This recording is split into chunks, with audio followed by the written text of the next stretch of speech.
말씀을 읽고 주일 성수도 하지만 예수님을 믿은 지 오래되어도 변하지 않는 삶으로 고민하는 성도들이 적지 않습니다. 이유가 무엇일까요? 십자가를 보기는 보았지만 십자가를 지려고 하지 않기 때문입니다. 오순절 성령 강림 이전 예수님의 제자들이 이를 잘 알려줍니다. 누가 크냐를 놓고 다투는 이기적인 모습, 나는 아니지요 라고 물으며 선을 긋는 모습, 자기들의 생각과 목적을 가지고 예수님을 따랐습니다. 성령과 동행하지 않는 삶은 설사 교회를 다니며 예수님을 따르는 흉내는 낼 수 있을지 몰라도 십자가를 지고 순교할 수 없어요. 그래서 예수님은 성령이 누구신지를 상세하게 설명하십니다.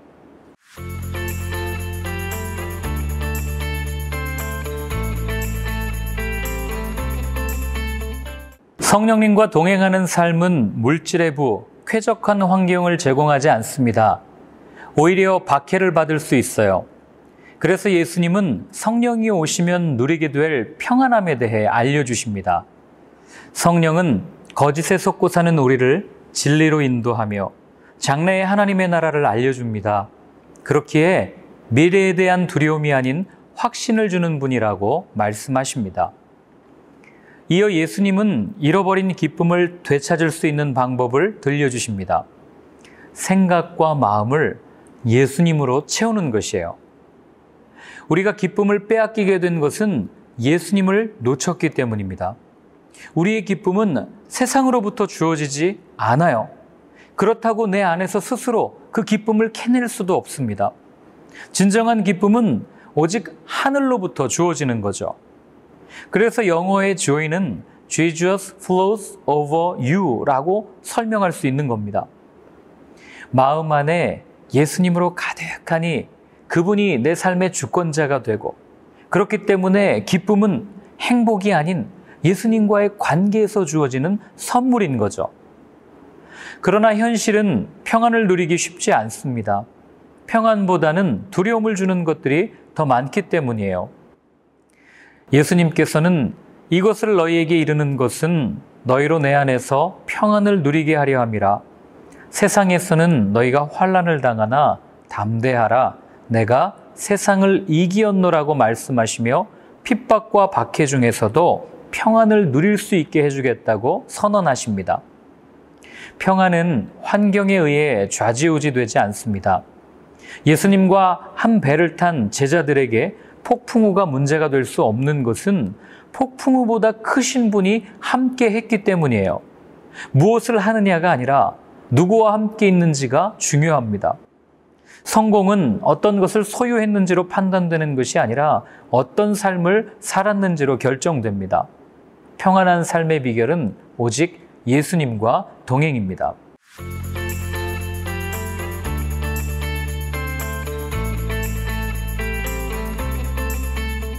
요한복음 17장은 예수님께서 제자들과 공동체를 위해 하나님께 드린 기도문을 담고 있기에 예수님의 대제사장적 기도라고 불리는 장이에요. 제자들을 위해 예수님께서는 과연 어떤 기도를 드리셨을까요? 예수님께서는 제자들의 성공과 번영을 위해 기도하시지 않았습니다. 세상에 물들거나 유혹되지 않기를, 또한 삼위 하나님의 관계처럼 제자들끼리 온전한 연합, 사랑을 이루기를 기도하셨습니다. 세상은 거룩과 사랑으로 개혁되지 혁신적인 방법으로 변화되지 않기 때문입니다. 결국 제자들이 영광스러운 삶을 살기를 바라신 겁니다. 그럼 어떻게 사는 것이 영광스러운 삶일까요? 예수님께서는 영광스러운 삶에 대해 하나라는 단어로 설명하십니다. 아버지와 아들이 하나인 것처럼 온전한 연합을 이루는 삶이 그거죠. 그렇다면 하나 되는 방법은 무엇일까요? 사랑입니다. 사랑 안에 거하는 삶, 이것이 예수님께서 기도하신 영광스러운 삶입니다.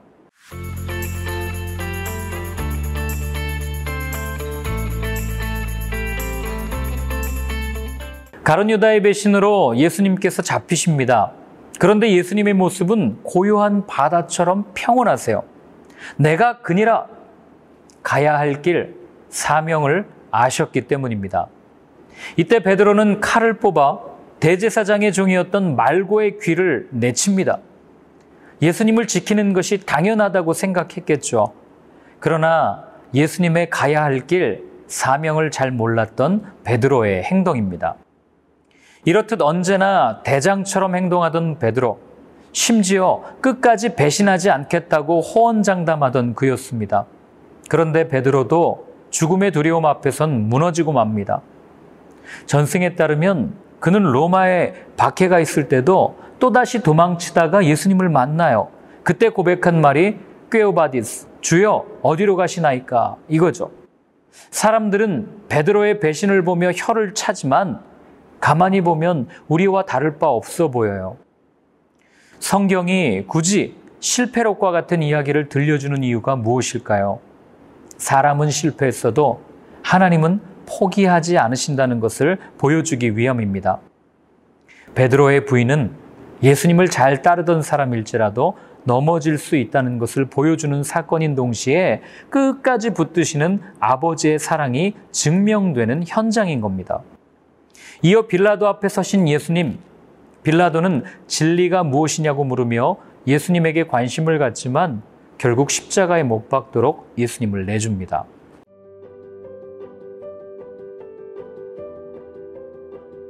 참 진리 되신 예수님이 눈앞에 계셨음에도 불구하고 진리가 무엇이냐를 묻는 빌라도의 모습은 진리를 찾기 위해 여러 가지 방법으로 헤매는 현대인의 모습을 보여줍니다.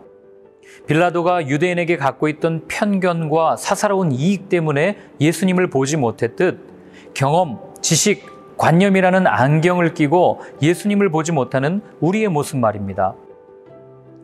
진리는 어떻게 발견할 수 있을까요? 진리는 만남에서 시작되지만 만남만으로는 진리에 이를 수 없습니다. 진리는 개인의 노력, 탐구를 통해서 얻어지지 않아요. 오직 순종과 믿음을 통해 발견합니다.